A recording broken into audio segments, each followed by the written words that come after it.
memberi ruang kepada agama-agama yang berbeda. Itu kan Indonesia, nasionalisme religius. Bung Musari mungkin bisa orang lain dulu menjelaskan ini, soalnya ada ribut di sini. Oke, siap. Bisa dengar nggak? Ya, saya mute nih. Ya. Nah, maksudnya ini tempatnya yang tempatnya ada orang lain atau orang lain yang bicara. Ya, tolong di ini ya, tolong di mute yang lain. Ada orang lain di tempat saya. Nah, maksudnya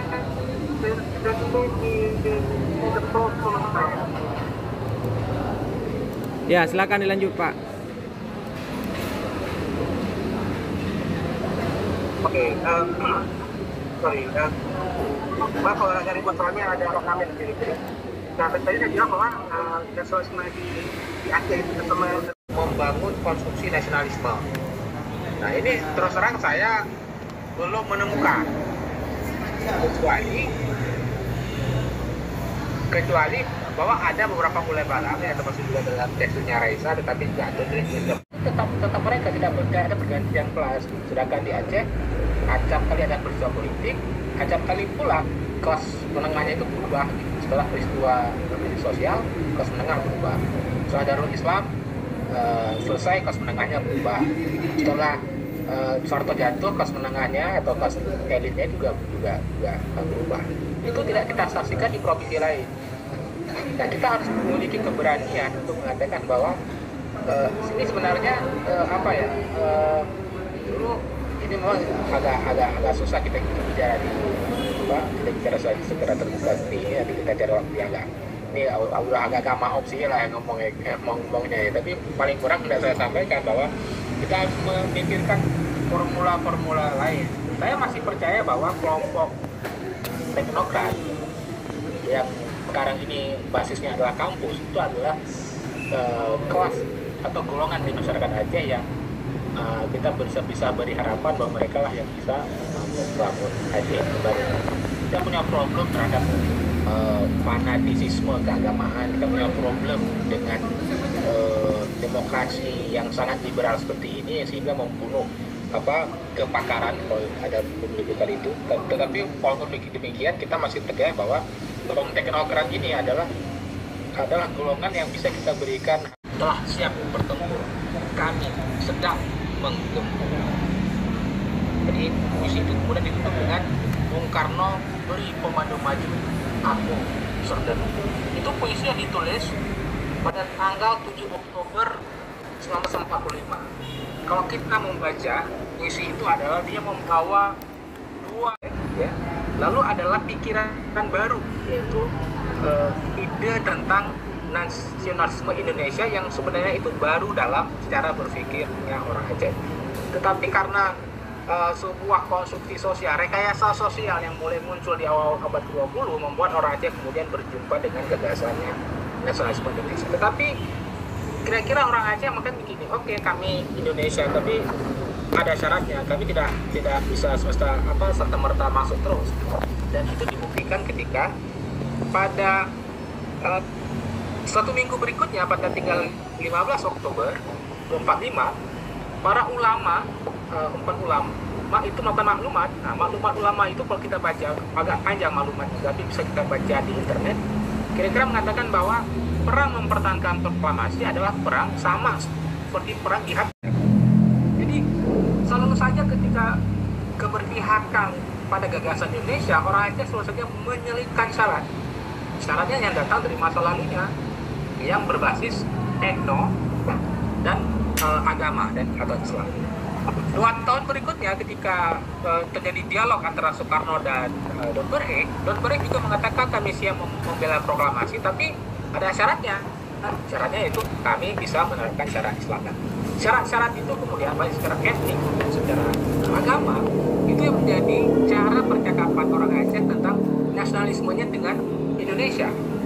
Nah, ketika dua hal itu dianggap tidak terakomodir dalam bangunan kebangsaan Indonesia, maka yang muncul adalah pemberontakan, baik Darul Islam maupun gerakan Aceh Merdeka. Lalu ketika dua hal itu diakomodir oleh pemerintah Indonesia, maka pemberontakan itu selesai. Ketika Darul Islam selesai, kan diberikan adalah daerah istimewa untuk beberapa syariat Islam.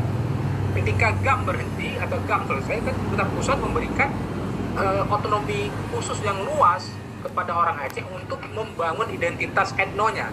Maka ada gagasan tentang Wali Nanggro, gagasan tentang bendera, gagasan tentang himna dan sebagainya.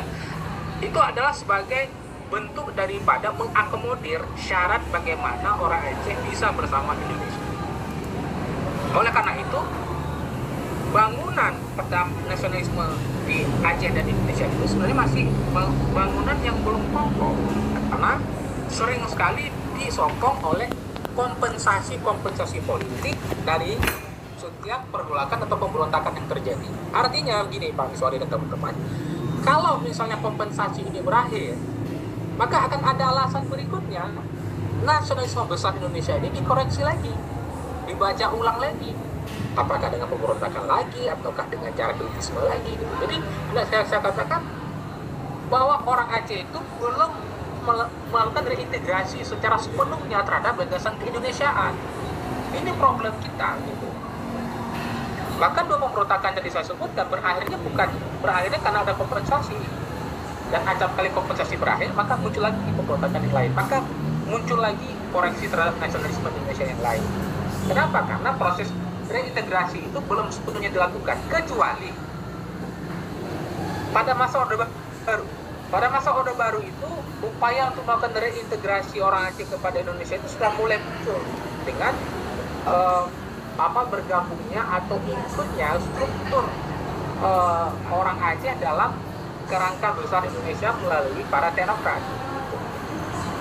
Nah, termasuk orang-orang usaha dulunya juga bagian daripada kerangka besar daripada Orde Baru. Nah, itu kemudian yang membuat sebenarnya upaya orang Aceh untuk bergabung secara tuntas dan utuh dalam nasionalisme Indonesia itu sudah mulai terbentuk pada zaman Orde Baru. Tetapi ya kalau kita bilang hal itu tidak bisa dilakukan sepenuhnya karena Orde Baru.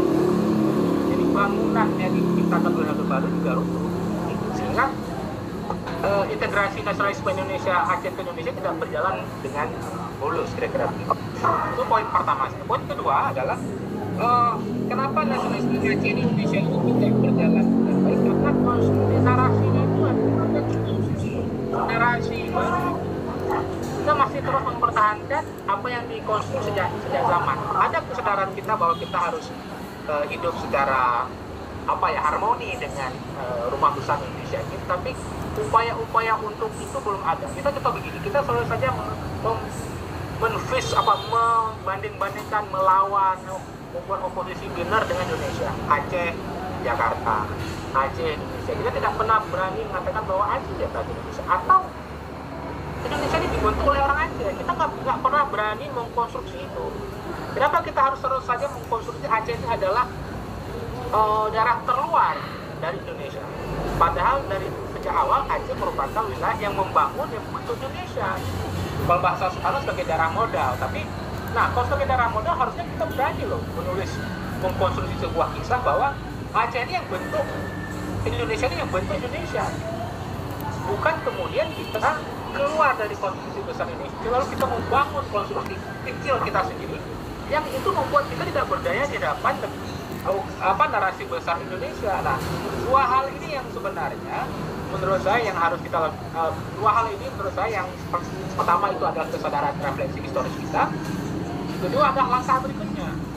Ini misalnya ini bagi kalian yang muda-muda di saya sudah lagi ada Miswari yang muda, ada Mirja yang muda, ada muda yang kalau muda dia selalu muda ya, karena namanya muda, bukan tidak muda terus.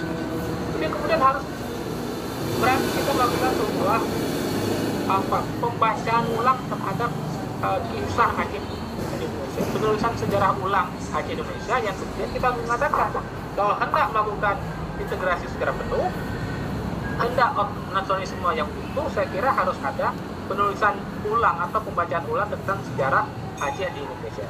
Bahkan menurut saya tidak hanya sejak zaman Panglima, ya akhir abad ke-19, bahkan di abad 16-17 ketika penyebaran Islam di Nusantara, saya kira itu adalah argumentasi kita bahwa mengatakan bahwa kita membentuk Indonesia, seperti orang-orang di Jawa dengan argumentasi Majapahit yang mengatakan bahwa gagasan awal Indonesia ini datang dari gagasan Majapahit.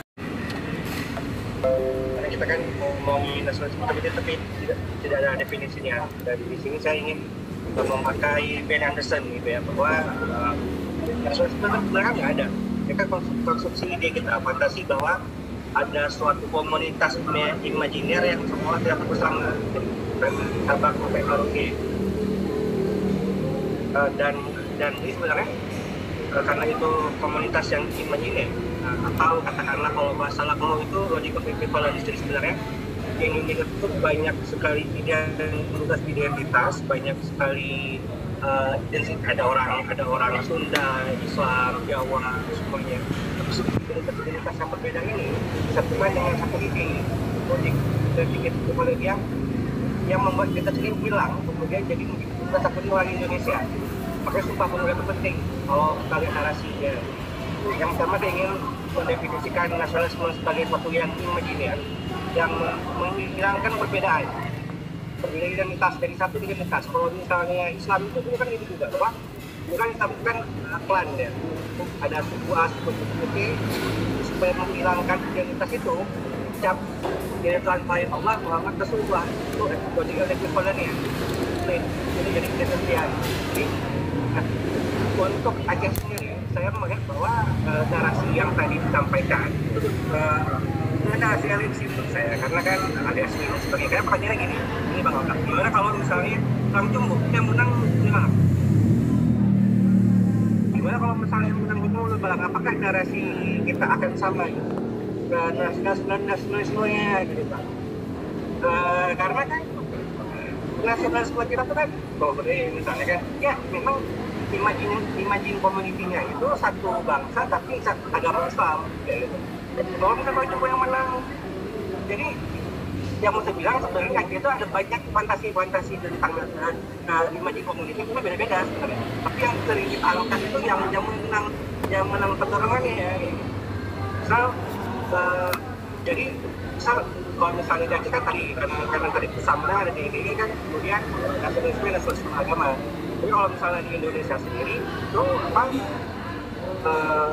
nasionalisme religius, dia tidak pada satu agama, tapi nasionalisme yang agak ribut ya.